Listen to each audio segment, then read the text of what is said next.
अब हम body fluids and circulation आगे कंटिन्यू करते हैं। ठीक है, हमने आरबीसीज के बारे में पढ़ लिया था, डब्ल्यूबीसीज के बारे में पढ़ना है। तो डब्ल्यूबीसीज को हम लिम्फोसाइट्स भी बोलते हैं।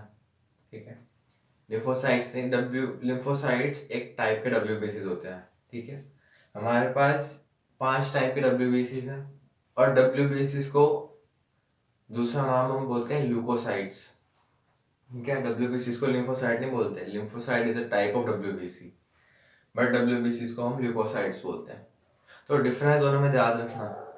जैसे अगर पूछ लिया लिम्फ में ज़्यादा क्या है, तो लिम्फ में ब्लड से ज़्यादा कौन सी चीज़ है, which of the following is more in lymph as compare to blood. तो एनसीईआरटी में 2 मेन चीज़ लिखी हुई हैं कि लिम्फोसाइट्स लिम्फ में ज़्यादा रहते हैं और फैट लिम्फोसाइट्स में ज़्यादा रहता है, लिम्फ फ्लूइड में ज़्यादा रहता है। ठीक है, तो उस केस में ल्यूकोसाइट से कंपैरिजन मत कर बैठना। ठीक है, क्योंकि ल्यूकोसाइट जितने के जितने हैं वो सब आरबीसी में है, सॉरी ब्लड में है। जितने के जितने ल्यूकोसाइट्स हैं वो ब्लड में है, बट सिर्फ लिम्फोसाइट डब्ल्यूबीसीज में, सिर्फ लिम्फोसाइट लिम्फ फ्लूइड में होता है। ठीक है, तो अगर वो पूछे कि ल्यूकोसाइट्स किस में ज्यादा है, तो ब्लड में ज्यादा है, क्योंकि ब्लड में तो पांचों के पांचों है, बट लिम्फ फ्लूइड में सिर्फ और सिर्फ एक है। बट अगर वो पूछे लिम्फोसाइट किस में ज्यादा है, तो लिम्फ फ्लूइड में लिम्फोसाइट ज्यादा है, प्लस लिपिड भी या फैट उस लिम्फ में ज्यादा होते हैं। अब एनसीईआरटी में जो इन्फॉर्मेशन दे रखी है उस पर नजर मारते हैं। ल्यूकोसाइट्स डब्ल्यूबीसीज colourless due to lack of haemoglobin, में हीमोग्लोबिन नहीं होता इसलिए कलरलेस रहते हैं। ठीक है, आरबीसीज भी कलरलेस ही होते हैं, बट उनका रेड कलर जो है वो मेजरली हीमोग्लोबिन की वजह से आया है। ठीक है, और यहाँ पे हमने देखा था ना, hence the name and colour of RBCs, तो नाम और कलर है आरबीसीज का वो हीमोग्लोबिन की वजह से पड़ा है। और ये जो ल्यूकोसाइट्स हैं ये कलरलेस रहते हैं। ठीक है, क्यों? Due to lack of haemoglobin. Red colour ही हीमोग्लोबिन की वजह से आ रहा था। अब average WBC count is 6000 to 8000 per mm3। RBC का था 4.5 टू 5.5 मिलियन पर mm3। डब्ल्यूबीसी या फिर ल्यूकोसाइट्स का है 6000 टू 8000 पर mm3। प्लेटलेट्स का है 2 टू 4 लाख पर mm3 और प्लेटलेट्स का क्रिटिकल काउंट 40000 पर mm3। अब इनको याद करने का तरीका, नेवर, फर्स्ट जो अल्फाबेट है वो देख लो, never let monkey eat the berries. ठीक है, ये सीक्वेंस हो याद रखने का, और यही सीक्वेंस है इनकी परसेंटेज का भी। हम ऊपर से नीचे तो कई बार याद कर चुके हैं और भूल भी जाते हैं, बट इस बार हम नीचे से ऊपर जाएंगे ताकि लंबे टाइम तक याद रहे। ठीक है, क्योंकि सीक्वेंस नीचे से ऊपर जाने वाला ज्यादा आसान है।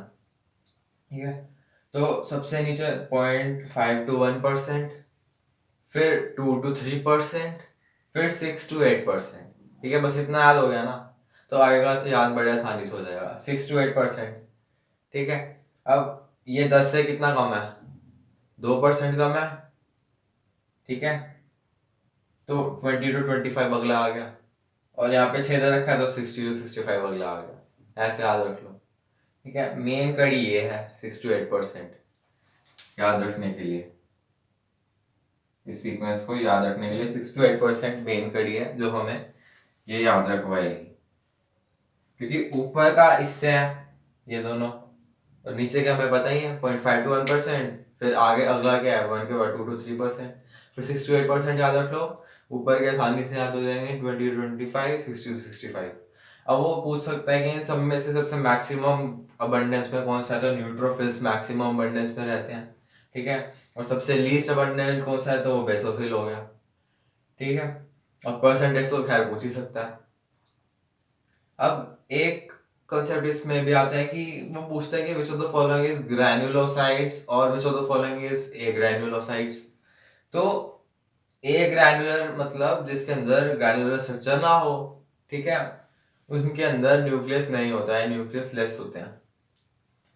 वैसे ये नहीं पूछेगा वो न्यूक्लियस क्या होता है क्या नहीं, वो बस इतना पूछेगा ग्रैन्युलर या ए ग्रैन्युलर ये बता दो।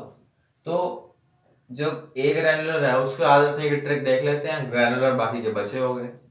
ठीक है, तो एम एल ए, तो एम एल ए से याद रख लो मोनोसाइट ल्यूकोसाइट, ये मोनोसाइट लिम्फोसाइट ये दोनों के दोनों है, ग्रैन्युलर है। बट एक चीज याद रखना, ए को एसिडोफिल से कंपेयर मत कर बैठना, क्योंकि हम ये जो सीक्वेंस रखे हैं उसके अंदर हमने एसिडोफिल्स की जगह इयोसिनोफिल्स लिखा है। इयोसिनोफिल्स को ही एसिडोफिल्स कहते हैं, ठीक है। तो ए से ए ग्रैन्युलोसाइट ही है, ठीक है। एनसीईआरटी में बेशक एसिडोफिल्स दे रखा है, बट हमने जो याद रखा है तरीका, उसमें हमने एसिडोफिल्स की जगह इयोसिनोफिल्स लिया है, ठीक है। तो ए का मतलब ए ग्रैन्युलोसाइट है, ए ग्रैन्युलोसाइट है, एसिडोफिल्स नहीं। बाकी के बचे हैं तीन, न्यूट्रोफिल्स, इयोसिनोफिल्स और बेसोफिल्स, ये तीनों के तीनों ग्रैन्युलोसाइट्स, ठीक है। अब वो एक सवाल और पूछता है कि उसको याद रखने के लिए हमें इंफॉर्मेशन याद रखनी पड़ेगी कि जो न्यूट्रोफिल्स हैं और मोनोसाइट्स हैं, ये दोनों के दोनों फैगोसाइटोटिक हैं, फैगोसाइटोसिस करते हैं। ये सवाल पूछता है वो कि which of the following perform phagocytosis और which of the following are phagocytotic in nature, phagocytic in nature. तो जो न्यूट्रोफिल्स है और मोनोसाइट्स हैं, ये दोनों हमारे पास फैगोसाइटिक इन नेचर हैं। इनको याद कैसे रखें? अब ये कॉन्जिक्यूटिव अल्फाबेट्स हैं, ठीक है। तो जो कॉन्जिक्यूटिव अल्फाबेट्स हैं उनको याद रख लेते हैं, एम और एन। एम है मोनोसाइट्स, ये है न्यूट्रोफिल्स।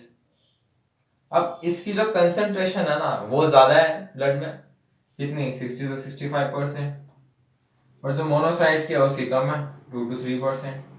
दोनों के दोनों फैगोसाइटिक है नेचर है, ठीक है। तो दोनों का जो इम्पैक्ट है वो बराबर है। अब इसकी अगर कंसंट्रेशन ज्यादा है तो इनका साइज कम होगा, तो इसलिए हम इनको बोलते हैं माइक्रो पुलिसमैन।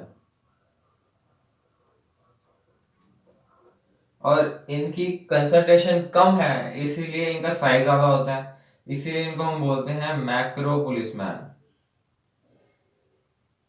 ठीक है। ये माइक्रो मैक्रो एनसीईआरटी में नहीं दे रखा, ये अपने कोचिंग के स्टडी मटेरियल में दे रखा है। ये हम इसलिए याद रख रहे हैं क्योंकि एनसीईआरटी में ये दे रखा है कि न्यूट्रोफिल्स और मोनोसाइट दोनों के दोनों फैगोसाइटिक इन नेचर होता है। अब हम आगे स्टेटमेंट देख लेते हैं जो एनसीईआरटी में लिखी हुई है। Neutrophils, eosinophils and basophils are different type of granulocytes while monocyte and lymphocytes are agranulocytes, ठीक है। तो हमने याद रखा था एमएलए, मोनोसाइट्स और लिम्फोसाइट्स दोनों के दोनों क्या है, दोनों के दोनों ए ग्रैन्युलोसाइट्स हैं। तो वो याद रख लो, मोनोसाइट्स और लिम्फोसाइट्स ए ग्रैन्युलोसाइट्स हैं, बाकी सब के सब ग्रैन्युलोसाइट हो गए। आगे, neutrophils are most abundant cells of total डब्ल्यूबीसीज, बिल्कुल सही, उनकी परसेंटेज सबसे ज्यादा 60 to 65%। मैंने बोला था ना, या तो वही कंसंट्रेशन पूछेगा, ठीक है, या तो वही पूछ लेगा कि मैक्सिमम कौन सा है और मिनिमम कौन सा है, ठीक है, ऐसे पूछ लेगा।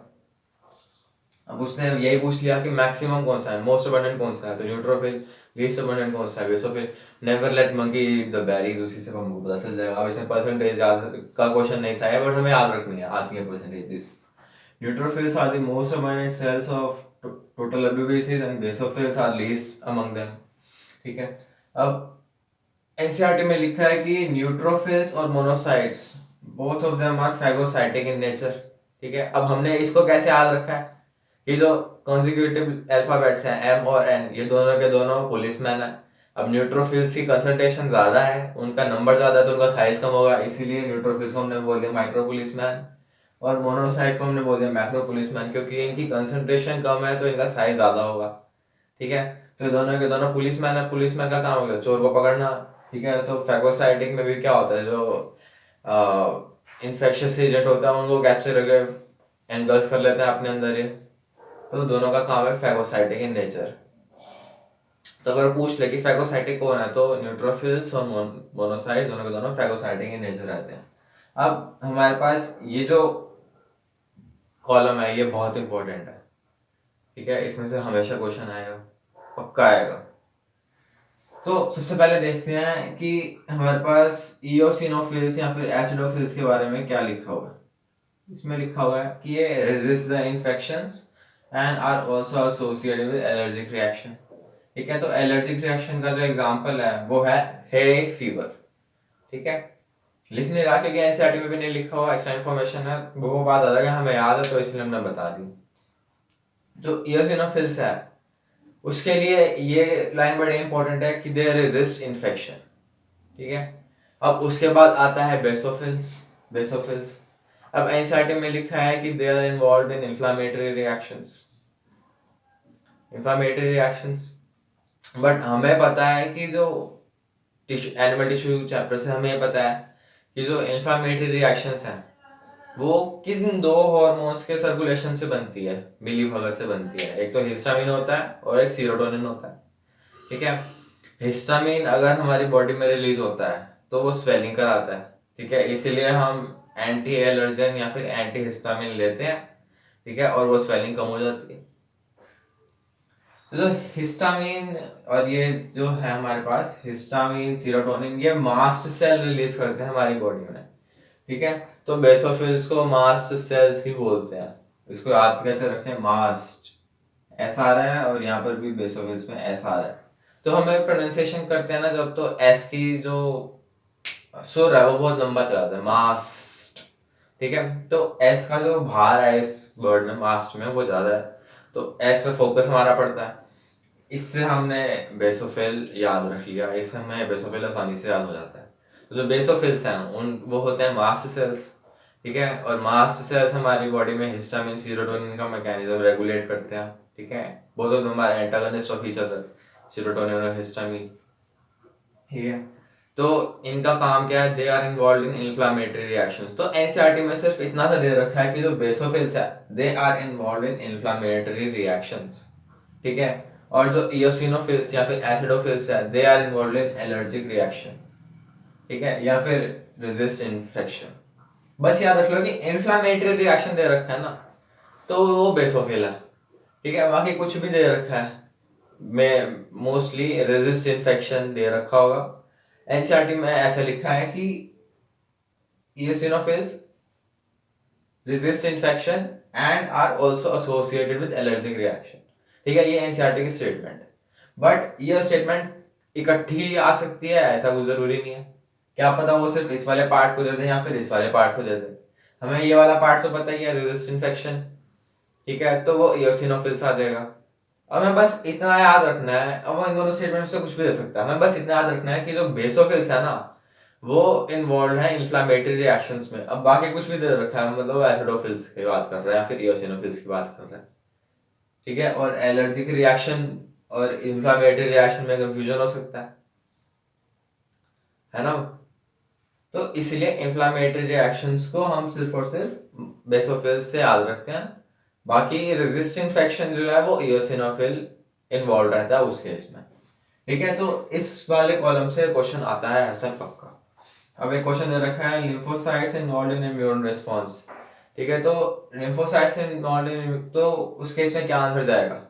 आंसर अगर हम पार्शियलिटी करते हुए सोचें तो ए जाना चाहिए, बी लिम्फोसाइट्स, क्योंकि they are involve in releasing antibodies in blood, ठीक है। तो हमारे हिसाब से ए जाना चाहिए, बट आंसर दोनों है, क्योंकि इम्यून रिस्पॉन्स की बात कर रहा है वो एंटीबॉडी प्रोडक्शन की बात नहीं कर रहा। इम्यून रिस्पॉन्स में दोनों का इक्वल कंट्रीब्यूशन है। अगर helper T cells B cells को हेल्प ही नहीं करेंगे एंटीबॉडी प्रोड्यूस करने में, तो वो इम्यून रिस्पॉन्स से घंटा दिखाएगा, नहीं दिखा पाएगा जब तक तो उसका हेल्प नहीं मिलेगा उसको,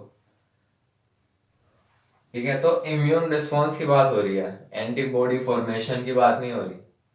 इम्यून रिस्पॉन्स के लिए दोनों इंपॉर्टेंट है, अगर टी नहीं होगा तो बी कर नहीं पाएंगे। और यही तो होता है, जो कैंसर सेल्स होते हैं वो टी लिम्फोसाइट्स का नंबर ही तो कम कर जाते हैं, जिसकी वजह से बी लिम्फोसाइट एंटीबॉडी नहीं बना पाता और बॉडी में ढेर सारी बीमारियां हो जाती हैं। तो ये होगा हमारे पास WBCs या फिर ल्यूकोसाइट्स का। अब आगे चलते हैं प्लेटलेट्स की तरफ। तो platelets are the cells fragments, ये बड़ा इंपॉर्टेंट स्टेटमेंट है, ठीक है। इसमें मेगा कैरियोसाइट से क्वेश्चन बड़े आ सकता है बहुत, मतलब ये हॉटस्पॉट है क्वेश्चन का, ठीक है। बड़ा अतरंगी सा नाम है ये। Platelets are the cell fragments produce from megakaryocytes. अब मेगाकैरियोसाइट क्या है, they are special cells in bone marrow, ठीक है। तो जो बोन मैरो है वो प्लेटलेट्स बना रहा है, और जो आरबीसी होते हैं वो भी बोन मैरो से ही बनते हैं, ठीक है। और ये डिवीजन की कैपेसिटी जितने भी होते हैं हमारे पास, आरबीसी या डिवीजन की कैपेसिटी एग्जिबिट नहीं करते, तो जो आरबीसी है वो बनते हैं हमारे पास बोन मैरो से, प्लेटलेट्स भी बोन मैरो से बनते हैं। क्यों? क्योंकि मेगा कैरियोसाइट्स के फ्रेगमेंट्स होते हैं, जो प्लेटलेट्स हैं वो मेगा कैरियोसाइट्स के फ्रेगमेंट्स होते हैं, हमें इतना पता है। और मेगा कैरियोसाइट क्या है? बोन मैरो के सेल्स हैं, special cells found in bone marrow. ठीक है, platelets are the cells fragments रहते हैं इसके। ठीक है, मेगा कैरियोसाइट होता है, उसके फ्रेगमेंट्स उठ जाते हैं, इसीलिए इनकी कोई एक फिक्स शेप नहीं होती प्लेटलेट्स की। जैसे आरबीसी की बाइकनकेव होती है ना शेप, वैसे इनकी कोई शेप नहीं होती। क्योंकि बिकॉज ऑफ फ्रेगमेंट्स ऑफ मेगाकैरियोसाइट्स, ये जो हड्डी है उसके फ्रेगमेंट्स से बनी है।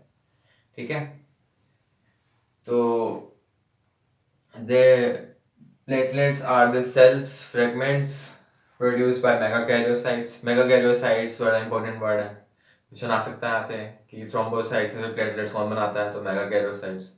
क्वेश्चन पूछ सकता है कि प्लेटलेट्स आर या फिर thrombocytes are form from the fragments of which of the following, तो आंसर हो जाएगा मेगाकैरियोसाइट। ठीक है, ऐसे आरबीसी के केस में माइलॉइड टिश्यू था। ठीक है, वो पता लगा है, माइलॉइड टिश्यू एनसीईआरटी में नहीं दे रखा, इसीलिए आएगा भी नहीं, बट मेगाकैरियोसाइट एनसीईआरटी में दे रखा है। तो मेगाकैरियोसाइट के फ्रेगमेंट से हमारे पास प्लेटलेट बनते हैं। Normal platelet count is 1.5 lakh to 3.5 lakh per mm cube. हमने याद रखा 2 to 4 lakh per mm cube, तो सेम ही चीज है। और ऐसा क्रिटिकल काउंट होता है 40,000 पर एमएम क्यूब, वो एनसीईआरटी में नहीं दे रखा पर फिर भी याद है। Reduction in platelet can lead to excessive loss of blood from body. ठीक है, जिसकी वजह से various kind of blood related disease हो सकते हैं। तो बात भी सही है, अगर प्लेटलेट कम हो गया तो इंटरनल अगर कोई ब्लीडिंग होती है तो वो भी नहीं रुक पाएगी, बात जाहिर है। बाहर तो क्या ही रुकेगी, मान लो एक कट लग ही गया, ठीक है, प्लेटलेट काउंट बहुत कम है, तो पूरे शरीर का खून वहां से बाहर आ जाएगा, बंदा बचेगा नहीं फिर, अगर प्लेटलेट काउंट बहुत कम है, भले ही कट बहुत जरा सा हो। ठीक है, अब ब्लड ग्रुपिंग देखते हैं। एनसीईआरटी में 2 टाइप की ब्लड ग्रुपिंग दे रखी है, एक तो ABO type of blood grouping और दूसरी आरएच की ब्लड ग्रुपिंग। ठीक है, तो दोनों का हम विस्तार में पढ़ लेते हैं।